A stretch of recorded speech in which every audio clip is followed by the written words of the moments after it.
Take your Bibles. We're back in Romans. Looks like we'll be back there a lot.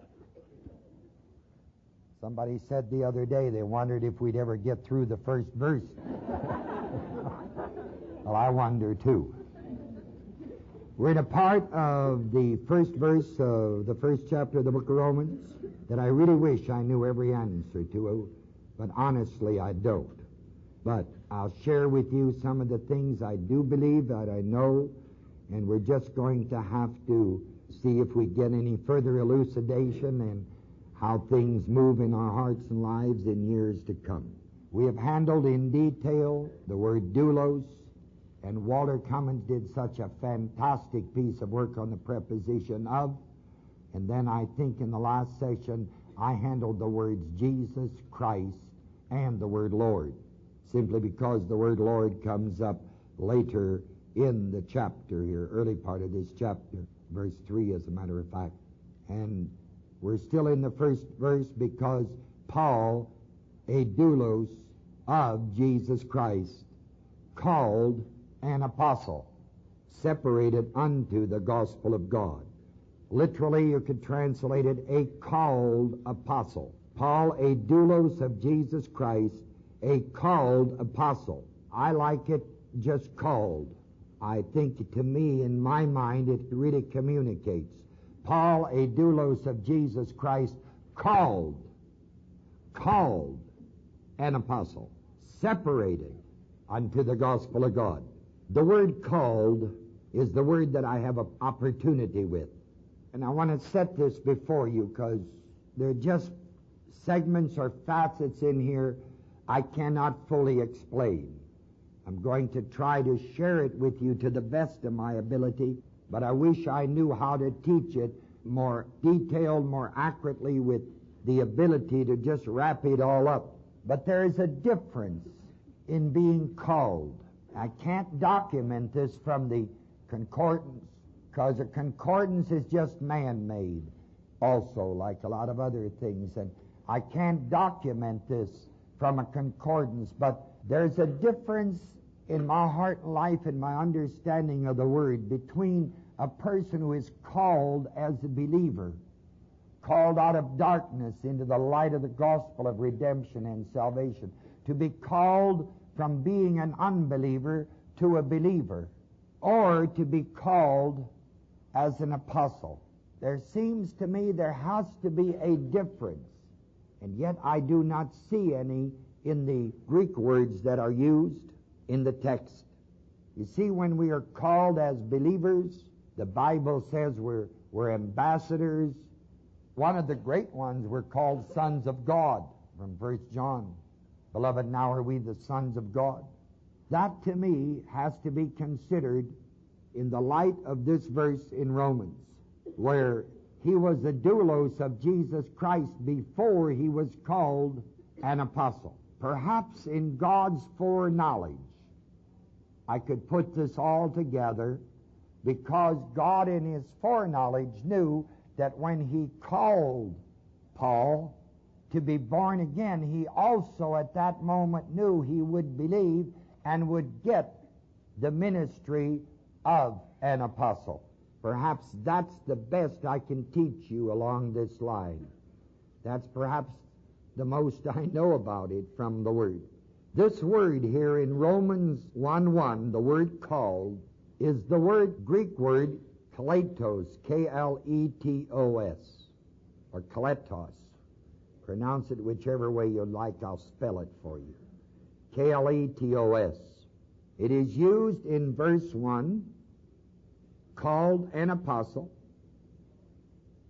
It's used in verse 6, speaking to the people in Rome, among whom are ye also the called of Jesus Christ. To me, it says in verse 1, a doulos of Jesus Christ, called an apostle. See the change in verse 6? Ye also the called of Jesus Christ. In verse 7, to all that be in Rome, beloved of God, called saints. Isn't that tremendous? In these three verses, 1, 6, and 7, the usage of the same Greek word And yet in the context you can see there has to be some slight variation. Verse 6, they were the called of Jesus Christ. Paul had to be called of Jesus Christ before he could be called an apostle. Unless it's in the foreknowledge of God where he would call him of Jesus Christ and called apostle, which then later on would come into fruition, which I believe, of course, is involved. In verse 7, the beloved of God called saints. It is also used in Romans 8, the same word. Romans 8, verse 28. And we know that all things work together for good to them that do what? Love God. To them who are the called according to His purpose. I believe the first usage of this word is in Matthew chapter 20. And perhaps taking a look at this will give us a little understanding of it. Verse 16, so the last shall be first, and the first shall be last. For many be called, but few chosen. Few chosen. I wonder if that's the same basic word. You got your Greek text? What's the word chosen, the Greek word here in verse 16? Same root word? Oh, yes. Oh, yes. Just the EK in front of it. Out from. Ek. Same root word. Hadn't checked that. But for many be called is the word kletos, K-L-E-T-O-S, and few chosen, ek, E-K, out from among. This is its first usage. I like the word chosen for called, chosen. We were called in Him before the foundations of the world, chosen in God before the foundations of the world, called in Him. 1 Corinthians chapter 1 has this usage also. Verse 2, unto the church of God which is at Corinth, to them that are sanctified in Christ Jesus, called saints, with all that in every place call upon the name of Jesus Christ our Lord, both theirs and ours. Called saints. In verse 24 of this first chapter, but unto them which are called, both Jews and Greeks, Christ the power of God and the wisdom of God. Unto them which are called, kletos, called, both Jews and Greeks. See? The other usage that I checked that blessed me was in Jude. Verse 1. Jude, the servant of Jesus Christ, the brother of James, that are sanctified by God and preserved in Jesus Christ, called. Mercy unto you and peace and love be multiplied. The root of this word called here in Romans 1, the root is the word kaleo, K-A-L-E-O, long O, according to the Greek text. And its first usage is in Matthew chapter 1,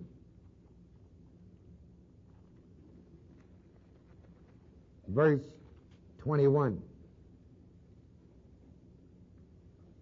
And she shall bring forth a son, and thou shalt call his name Jesus, for he shall save his people from their sins.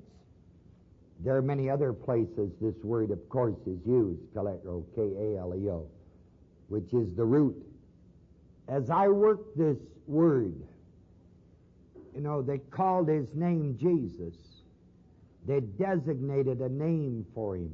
And I was thinking that perhaps we could distinguish in the calling, like we're designated ambassadors, we're designated sons of God. But you can be an ambassador for the Lord Jesus Christ and still not have a ministry of apostle, prophet, evangelist, teacher, or pastor.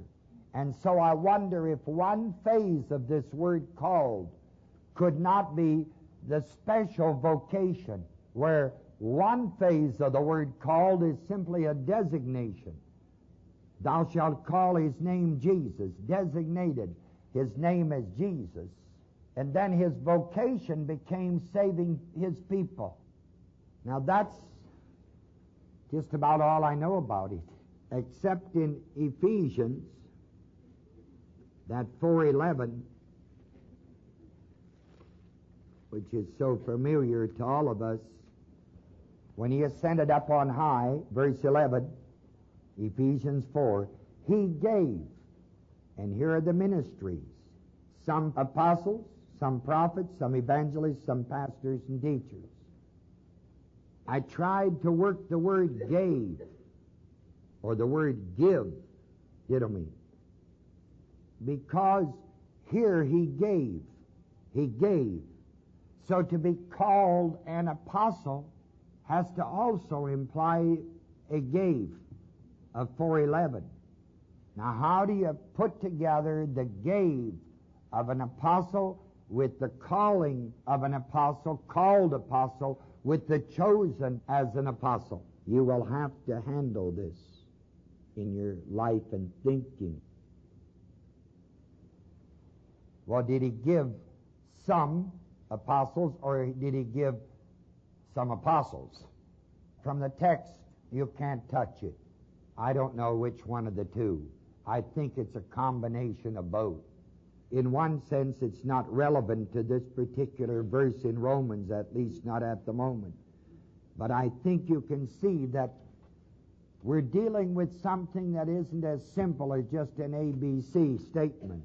It's got a great in-depth perception and awareness of God's Word you have to have. On this word called, Paul, doulos, yes, of Jesus Christ. Jesus Christ, doulos, called. I know of no man ever called with a ministry who has not been or is not a doulos. A ministry is not earned in the sense where you work for it, but I want to tell you something. If you're not a working doulos, I guarantee you, you'll never have it. It's not given because of work. It's given because of God's foreknowledge and His grace and His mercy and all of that. That I know.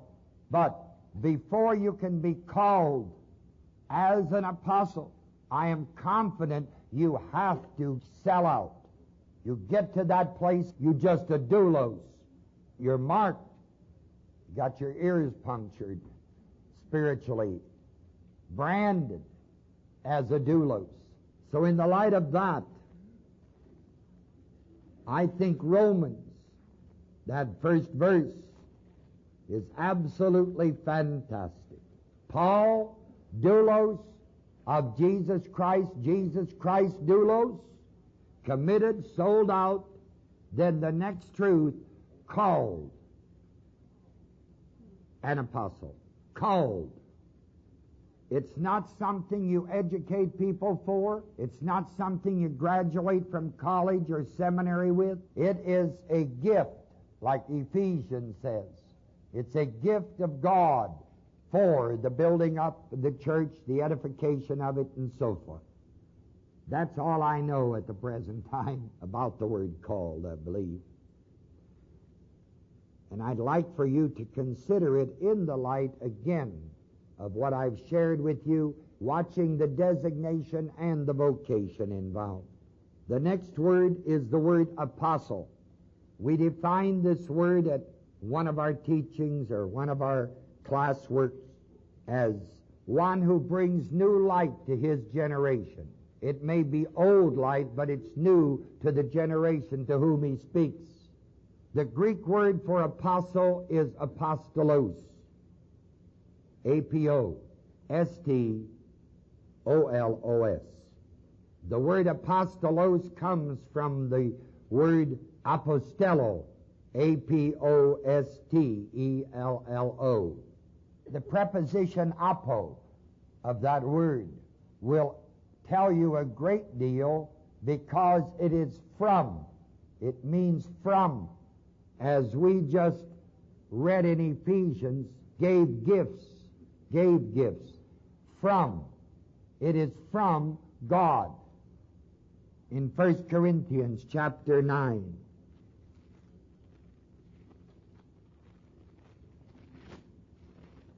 Verse 1. Am I not an apostle? Paul says. Am I not free? Have I not seen Jesus Christ our Lord? Very interesting. His statement regarding his being an apostle. The record in Galatians 1 is interesting. Verse 1. Paul, a what? Apostle. And then the great parentheses. Not of men, neither by man, but by Jesus Christ. And in that I see the designation. And God the Father, who raised him from the dead, is where I see the calling of the vocation. Paul, an apostle. Very simple. Not of men, neither by what?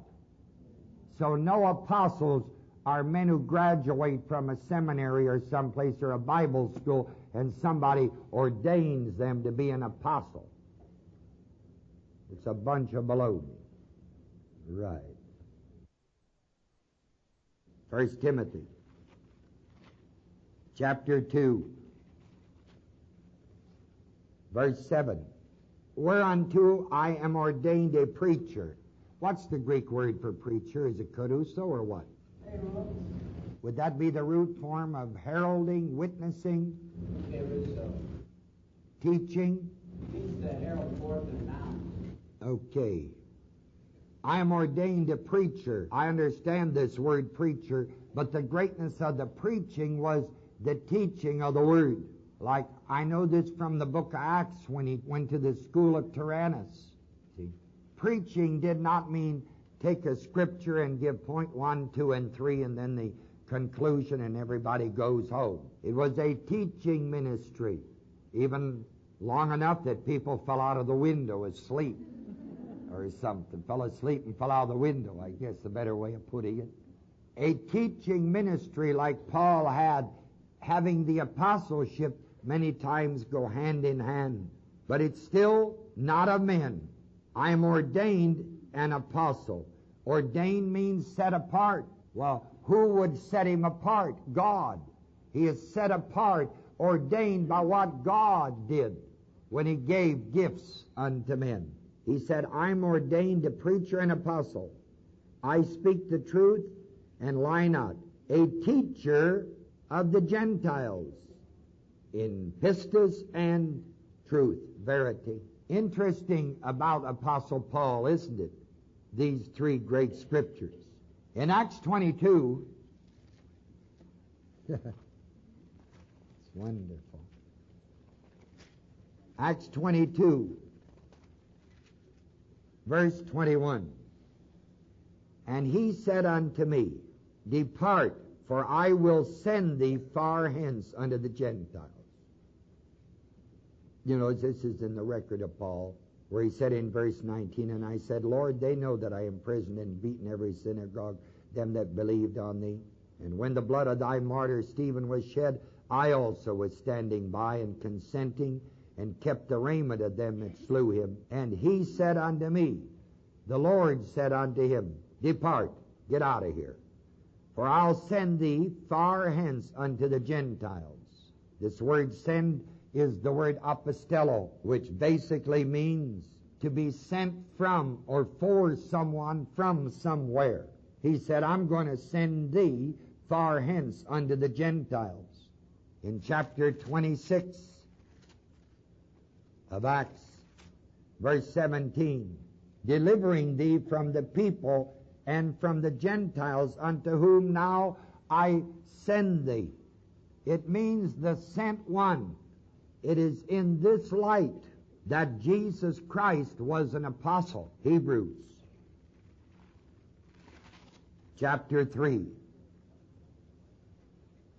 Wherefore, holy brethren, verse 1, partakers of the heavenly calling, considered the apostle and high priest of our confession, Christ Jesus. Christ Jesus was an apostle in the same sense that Paul was an apostle, as one sent. One sent. That alone would again tell us that Jesus Christ could not be God. You know, you can send yourself, but that wouldn't do much good. See? The sent one was Jesus Christ. God sent him. Paul was sent. And in this sense, the Lord Jesus Christ is called an apostle, because anyone who is sent has the authority of the one who sent. You know, I send you, go get me a cup of coffee. That has the authority in it of the one who sent you. Matthew chapter 8.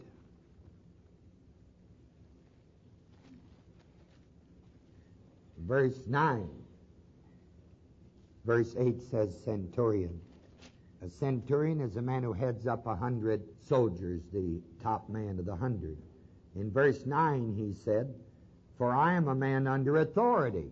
Well, who gave him that authority? Whoever sent him to be the head of the 100.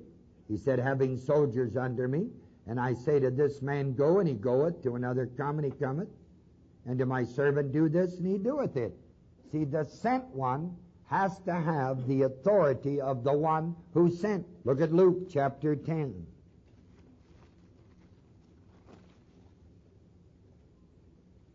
Verse 16. Jesus said, "He that heareth you heareth what? And he that despises you despises me, and he that despises me despises him who sent me." That would be God. An apostle is a sent one. He has the authority of the one who sends, and he has the message to deliver of or for that one who sent him. 2 Corinthians chapter 10. I just want to look up with you.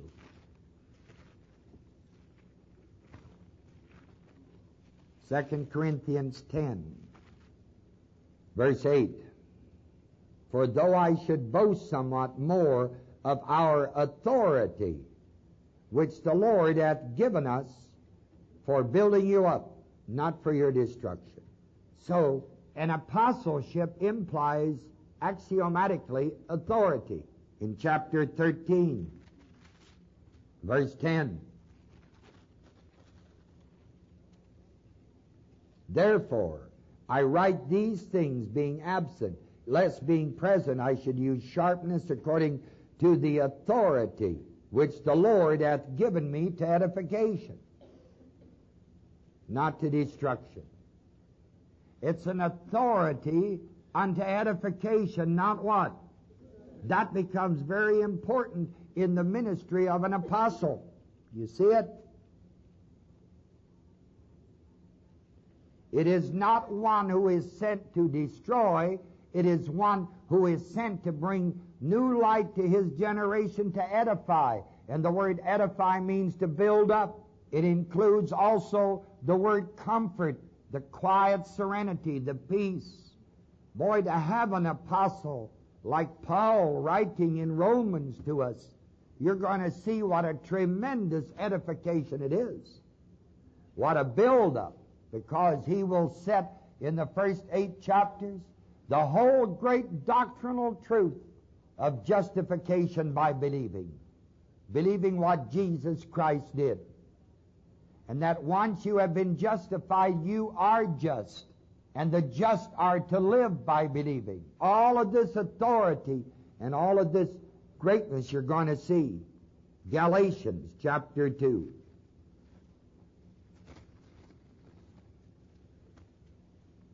Verse 8.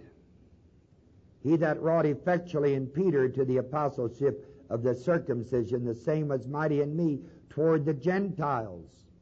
An apostleship toward the Gentiles. Verse 9. "And when James, Cephas, and John, who seemed to be pillars, perceived the grace that was given to me, they gave to me and Barnabas the right hand of fellowship, that we should go unto the heathen, and they unto the circumcision. And when they perceived the grace that was given unto me, any man with the ministry of an apostle will have grace that was given unto me. You're saved by grace, that I know. So do you. But to have the ministry of an apostle seems to be a special over and beyond type of grace. That's all I know about it. I don't know very much about it. Ephesians chapter 3, verse 2. If you've heard of the administration of the grace of God, which is given me to youward, or for you. Again, this Apostle Paul, you heard of the administration, a whole administration, and it's called the grace of God. Again, to an apostle. I think that speaks loudly to our hearts in Romans 1, where Paul, a doulos of Jesus Christ, called an apostle, a sent one who had the authority and the power of the one who sent him, plus great grace. And that's why he was separated. You see, when you're born again, you're separated, right? It says you're sanctified, called out. You're separated. The ministry of an apostle, separated. I think the census world, or the so-called, quote, Christian, end of quote, world, would think that if you're called as an apostle, that puts you up on the ladder higher, the spiritual ladder higher. I do not believe that. I believe that if you're a called apostle, you are to be a greater servant to the people, not up the ladder, but down on the ladder among God's people. I think it's just the opposite. If you can avoid being one, you'd be more fortunate, maybe. Less responsibility. Yet, boy, it's really fantastic to tie together the word called, the word apostle, and the word separated. Those three words are just fantastic in this verse. The first usage of this word separated in the New Testament is in Matthew 25. I didn't have access to the Septuagint, but had I would have looked up in the Septuagint its first usage in the Old Testament, but I didn't have it. Not particularly need it, but it'd been nice just to mess around with to see it. Matthew 25 is its first usage, according to the texts I had available to me at the moment. And it's interesting how it's used.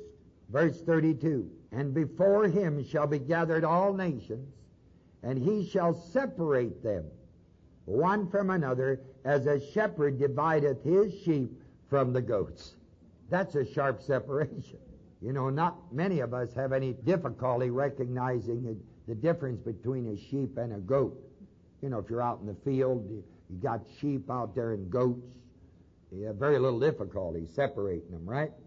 This is the usage of this word, separate. The Greek word is aphorizo, A-P-H-O-R-I-Z-O. A-P-H-O-R-I-Z-O.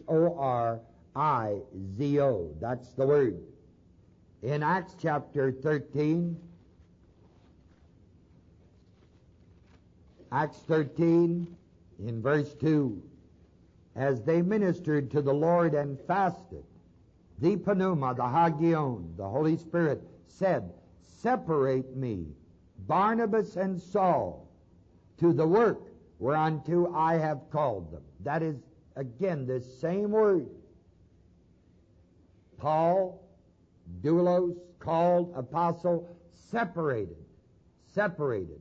Then we're going to find out what he's separated unto or for later in the verse. It is a sharp cutting, this separation. A distinctively earmarked, set apart deal. separate me, Barnabas and Saul, in Galatians.